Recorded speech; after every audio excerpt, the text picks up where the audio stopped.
Sa pag-aaral ng Lumang Tipan, dadako na po tayo sa Genesis chapter 2. Last time, pinag-aralan po natin Genesis chapter 1. At sinabi ko rin sa inyo sa una pa na ang aklat ng Genesis ay parang prologue kung saan nagsisimula ang mga katunayan tungkol sa Diyos, tapos magpapatuloy ang kwento ng kaligtasan hanggang sa dumating si Jesus, at tapos ang huling libro ng Biblia, ang aklat ng pahayag naman ay para pang epilogue.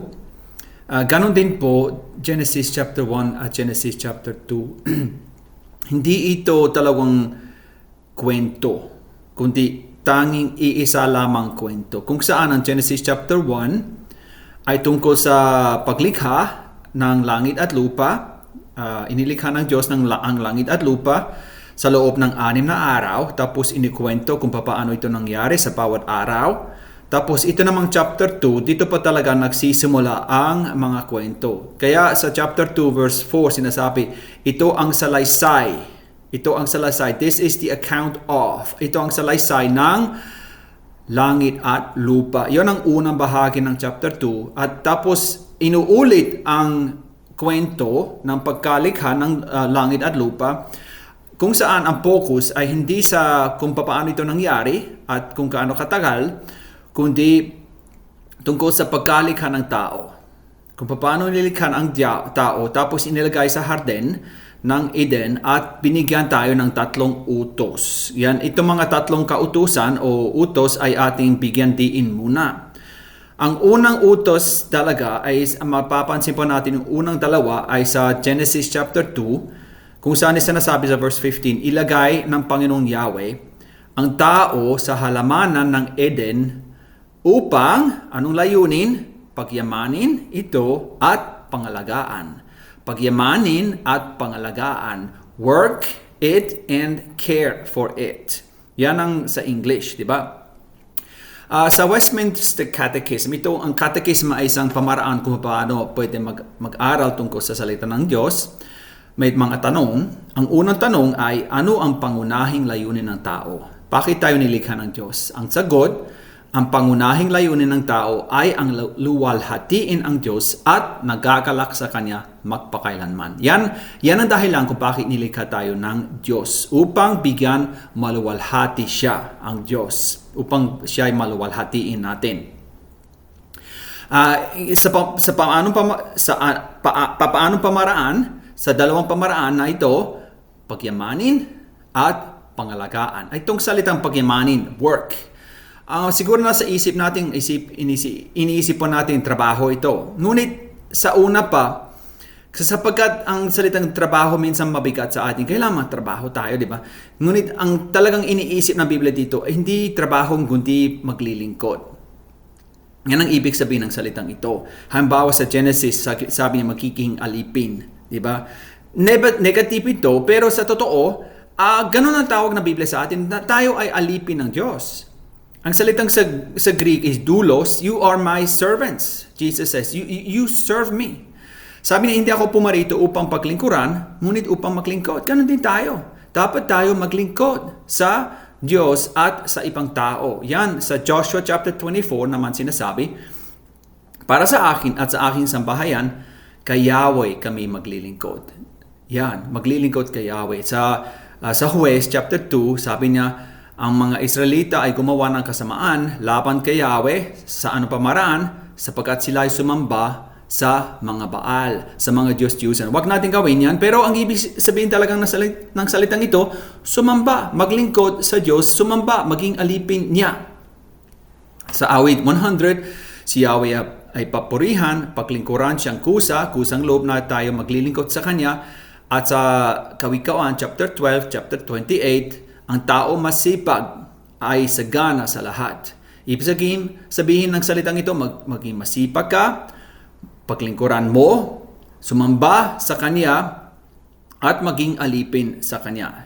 Sa magandang pamaraan talaga. Hindi sa negative na pamaraan. Sa magandang pamaraan talaga. So, ang salitang pagyamanin, wag nating isipin na dapat maging mabigat ito. Ang problema, sapagkat ang kasalanan ay sumira sa ganitong salita.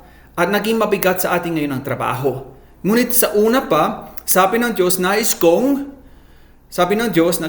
na tayo ay maglingkod sa Kanya. At sa ganito, bigyan maluwalhati. Kaya, gamitin po natin ang ating buhay sa anumang pamaraan, sa anumang tawag ng Panginoon sa ating buhay, sa anumang trabaho natin, gamitin po natin ito upang siya'y maluwalhati sa pamagitan ng ating ginagawa. Ang susunod man namang na utos, ikalawang utos, ay ang alagaan mo ito. Muli, marami itong posibleng kahulugan. Siguro, muli, ginagawa ito ng Diyos upang maging malawak ito sa ating kaisipan. Halimbawa sa Genesis chapter 4 verse 9, ganito po ang sinasabi ang tanong ng Diyos kay Cain na siyang pumatay sa kanyang kapatid na Abel. Sabi niya, nasaan ba ang anak mo, ang kapatid mo?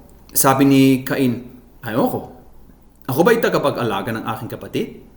Oo, totoo, di ba? Sapagkat sa Genesis chapter 2, anong utos? Alagaan mo. Dapat tayo ay mag-alaga sa mga nilikha ng Diyos. Sa Genesis chapter 28, alamin mo na ako'y kasama mo at iingatan kita. Saan ka man pumunta, iingatan kita. Dapat tayo mag-ingat sa nilikha ng Diyos. Sa Exodus chapter 20, ipinadarama ko ang aking pag-ibig sa libo-libong salinlahi ng mga umiibig sa akin at tumutupad sa aking mga kautusan. Ang pagtupad sa kautusan ng Diyos ay yan ang ibig sabihin ng alagaan. So tayo itinawag ng Diyos na sa anong pamaraan? Alagaan, protektahan, pantayan, at ingatan ang nilikha ng Diyos. Kasama dito, hindi lamang tao, kundi buo. Sapagkat iniligay sa harden, ano nasa harden? Yung mga halaman, di ba? Alagaan mo. Pati halaman, alagaan mo ang mga hayop. Yan ang tawag ng Diyos sa atin. Kaya ang pag-aabuso, ang abusin natin ang mga hayop, ang abusin natin ang paligid, ay kasalanan din talaga. Sapagkat ang tawag ng Panginoon sa atin ay alagaan mo ito. Bakit? Sapagkat ang buong kalikasan, ang buong nilikha ng Diyos ay nagpapatotoo tungkol sa Diyos. Kaya sa Roma chapter 1 sinasabi, walang taong pwedeng lumapit sa Kanya sabihin, ay, hindi ko alam na pala may Diyos, di ba? Hindi ganoon. Bakit hindi? Sapagkat mismo ang creation, ang nilikha ng Diyos, ang siyang nagpapatotoo na may tunay na Diyos. Kaya sabi niya, ingatan mo ito. At alagaan mo din ito. Huwag nating abusuhin. Pati ang paligid, huwag nating abusuhin. Ang pangatlo naman, ang utos ay mag-iwan sa magulang at ang sumunod sa asawa. Yan sabi na sa Genesis chapter 2 verse 24, di ba? Iwanan mo at sumama ka sa asawa mo. May narinig ako dito isang kwento na gusto kong ikwento sa inyo. May nagsabi na ang salitang lalaki sa Hebrew ay ish. Ang salitang babae naman isha. Itong salitang galing sa isang salita sa Hebrew na apoy. Ish, ibig sabihin apoy. Parang sabi niya may apoy. Kung ang relasyon ng babae at lalaki ang iniisip natin, yung mag-asawa, sabi niya, parang may apoy. Magandang larawan ito sa akin sapagkat talaga, dapat may apoy. Sa mag-asawa, dapat may apoy. May pagmamahal talaga na parang magsindi ng apoy sa ating mga puso na mahalin ang ating mga asawa, babae o lalaki. Kaya may apoy sa pagitan ng babae at lalaki. At ang makaroon ng pamilya, ibig sabihin na magsindi ng bagong apoy. Iwanan mo ang magulang mo at sumama ka doon sa asawa mo. Yan. At magsimula ka ng sariling apoy. Tapos para bang ang lipunan. Ano pala talaga ang lipunan? Kundi mga pamilya. Ang pinaka-cell, ang pinaka-grupo na talaga ng lipunan ay bawat pamilya. Maganda kung malusog ang pamilya, malusog din ang lipunan. Kung sira ang pamilya, sira pati ang lipunan. Kaya inaatake ni Satanas palagi ang pamilya. Kung kaya niyang sirain ang buhay mong mag-asawa, gaya niyang sirain ang lipunan ng Diyos sapagkat ito ang nilikha ng Diyos. Sabi niya, mabuti ito na iwanan mo ang magulang mo at sumama ka doon sa asawa mo, magandang bagay ito. Ang problema natin, lahat itong tatlong utos ay nasira ng kasalanan, sinira ng kasalanan. Ang relasyon natin sa ibang tao, ayaw nating paglingkuran siya. Yan ang problema natin. Ayaw natin alagaan. Ayaw natin mahalin siya. Ngunit tayo bilang Kristiyano, ang ibig sabihin ng pagiging Kristiyano, ang magsisi tayo at manumbalik sa Diyos. Anong ibig sabihin? Na manumbalik talaga sa dating pamaraan ng Diyos, sa dating plano ng Diyos, sa original na plano, sa pangunahing plano ng Diyos, na manumbalik tayo at tanggapin ang tungkulin na ito. Tayong bilang Kristiyano may tatlong tungkulin. Ayon dito may tatlong tungkulin. Ano yon? Maglingkod sa pamilya mo, maglingkod sa lipunan, maglingkod sa mga ibang tao pati sa paligid. Alagaan mo sila, ang mag-alaga sa kanila, tapos ang mahalin mo sila. Yan ang nais dapat mangyari sa ating buhay. Yan ang tatlong utos ng Diyos. May isa pang bagay na nais ko pong pag-usapan po natin dito, ay ito naman ang tanong, saan ba talagang galing ang masama? Sapagkat sa Genesis chapter 2 verse 15, iniligay nila doon sa halamanan. Tapos sabi sa verse 16, sinabi niya ng Panginoon sa tao, makakain mo ang alinmang bungang kahoy sa halamanan, maliban sa bunga ng punong kahoy na nagbibigay ng kaalaman tungkol sa mabuti at masama. Wag mong kakainin ang bungang iyon sapagkat sa araw na kainin mo iyon ay mamamatay ka. Ang tanong, saan ba galing ang masama? Di ba sa una pa, sa Genesis chapter 1, sabi ng Diyos, lahat napakaputi. Napakaputi ng nilikha ng Diyos. Bakit dito sa halamanan, merong punong kahoy na nagbibigay ng kaalaman tungkol sa maputi at sa masama. Meron na palang masama. Diba? Saan ba galing ito? Bago ba natin pag-aralan ang kasalanan mismo, kung paano nahulog si Adan at Eva sa kasalanan, ay dapat pa nating sagutin ang tanong, saan ba galing itong kasamaan? Saan ba ito galing? Anong pinagmumulan nito? Meron mga clues, parang mystery ito sa Biblia. Hindi talagang sinasabi ng diretso, pero pwede natin malaman sa pag-aaral ng Biblia mismo kung ano talagang nangyari. Sapagkat bago palikain ang langit at lupa, nilikha ng Diyos ang mga anghel. Bago palikain. So, itong mga anghel ay kasama niya. Noon una pa, bago pa ilikhain ang lupa, kasama na sila doon sa pagkalikha. Kaya sabi sa Job chapter 38, verse 4-7. Nasaan ka ba? Yan ang si Job may mga tanong kay Yahweh. Si Yahweh naman sumasagot sa kanya dito o nagtatanong sa kanya. Nasaan ka ba nung likhain ko ang mundo? Diba? At patuloy sa verse 7. Noong umagang yon, ibig sabihin sa panahon na nilikha niya ang langit at lupa. Nasaan ka ba? Naroon ka ba? Noong umagang yon, ang mga pitoy nag-awitan, ang mga nilalang sa langit at tuway nagsigawan. Sino ba itong mga nilalang sa langit? Sino sila? Sino ba ito? O yung mga pituin na nag-awitan? Ang mga awit ba ay pwede umawit? Posible naman, pero talagang ito hindi talagang tunay na pituin, kundi minsan tinutukoy ng Biblia ang salitang pituin, hindi lamang ang tunay na pituin, kundi pati anghel. Tinatawag din ng Biblia pituin, diba? Halimbawa dito sa Pahayag chapter 12, sabi, isa pang palatandaan ang lumitaw sa langit. Isang napakalaking pulang dragon.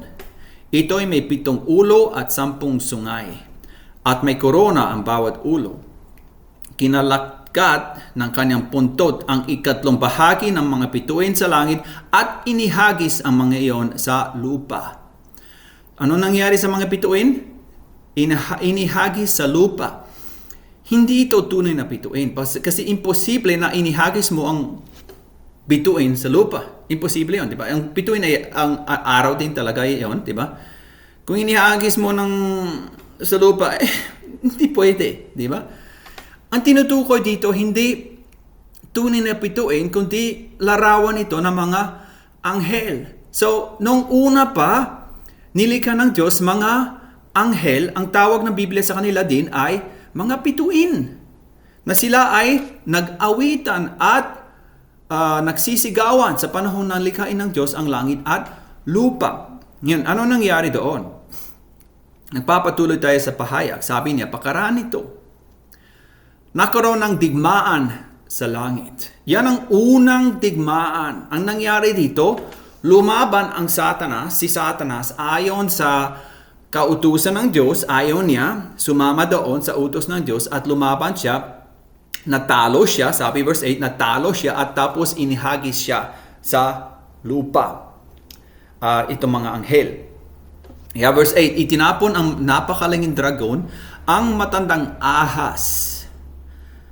Next time, mapapansin po natin itong ahas, yan ang nakikipag-usap kina Adan at kay Eva, diba, sa Genesis chapter 3. Na tinatawag na Diablo at Satanas, na nandaraya sa buong sanlibutan. Itinapon siya sa lupa kasama ng ang kanyang mga kampon. Sino itong mga kampon? Yung mga demonyo. Yung mga anghel na nakasala laban sa utos ng Diyos, sila ay naging demonyo. Sabi niya, ang ikatlong bahagi ng mga bituin ay sumama sa kanya at inihagis niya sa lupa. Ayan ang unang digmaan na nangyari. So, nang likain ng Diyos ang langit at lupa, pagkatapos noon, bago pa tinukso sina Adan at Eva, may kasalanan na. Meron ng kasamaan. Kaya parang iniligay ng Diyos ang punong kahoy doon ng kaalaman ng mabuti at masama. Para bang warning sa kanila. Alam ng Diyos, darating ng panahon na sila'y tuksohin. Alam niya. Sabi niya, huwag mong kainin ito. Huwag mong kainin. Bigyan tayo ng warning. Ayaw pa rin sumunod doon sa warning ng Panginoon sa atin. Sa babala. Ganito ang kwento ng Biblia kung ano nangyari. Sa Ezekiel chapter 28. Sabi doon, anak ng tao, si Ezekiel yon mismo, managhoy ka para sa hari ng Tiro. Ang Tiro ay isang kaharian sa bandang norte ng Israel. Ngunit kung iniisip po natin at pag-aaralan po natin ito, hindi talagang ang hari ng Tiro ang pinag-usapan dito, kundi ang nasa likod ng hari ng Tiro. Walang iba kundi si Satanas yun. Sapagkat dito sinasabi verse 12, ikaw ang tatak ng kasakdalan.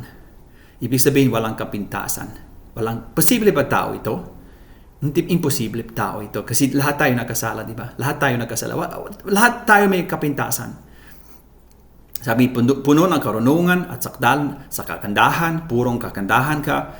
Ikaw ay nasa Eden, na halamanan ng Diyos.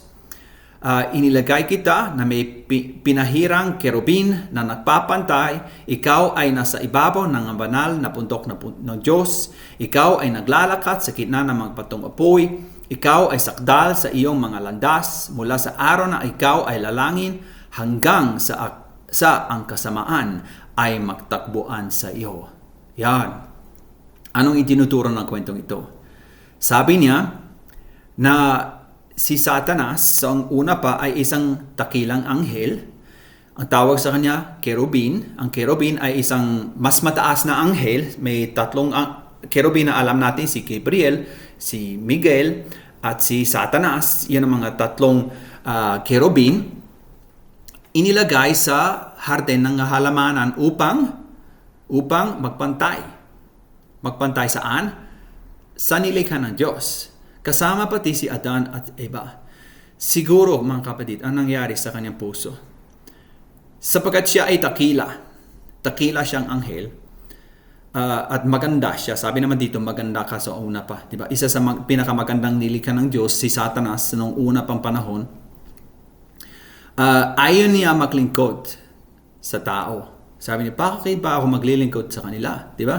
Mapapang uri ng klase ng buhay ito. Tingnan mo ako. Ako ay maganda. Diba? Ito naman, mababa lamang. Hubat pa. Diba? Kaya pumasok sa kanya, ayaw niya talaga. So he was created perfect without blame. He was in Eden. He was a guardian cherub doon sa kina Adan at Eva. Sa Isaiah, nagpapatuloy naman dito, sabi niya, ito naman ay laban sa hari ng Babylonia. Hindi talaga ang hari ng Babylonia ang pinag-usapan dito, kundi talaga ang nasa likod ng hari ng Babylonia. Walang iba kundi si Satanas. Sabi niya, ano't nahulog ka mula sa langit? Itong hari ba'y nahulog mula sa langit? Hindi naman talaga, di ba? O tala sa umaga, anak ng umaga. Itong salitang anak ng umaga, sa English, morning star. The morning stars. In Hebrew, Hillel. Nang isinalin na ito sa wikang Latin, ang ginamit nilang salita dito ay Lucifer. Dito nang galing ang unang pangalan talaga ni Satanas, naging Satanas siya. Pero ang unang pangalan niya ay si Lucifer, the morning star. Sa sobrang ganda niya, yan ang tawag ng Biblia sa kanya. Verse 13, sinabi mo sa iyong puso, yan ang kasalanan. Dito nang pumasok ang kasalanan. Ako'y aakyat sa langit. Gusto ko maging Diyos. Sa itaas ng mga bituin ng Diyos. Sino mang may bituin? Sa mga anghel. Ako'y aakyat, maging mas mataas sa mga bituin ng Diyos. Maging Diyos mismo. Aking itatagdag ang aking trono sa itaas. Ako'y uupo sa pundok ng pinagtitipunan sa malayong hilaga. Ako'y aakyat sa itaas ng mga kaitaasan ng mga ulap. Gagawin ko ang aking sarili na gaya ng kataas-taasan.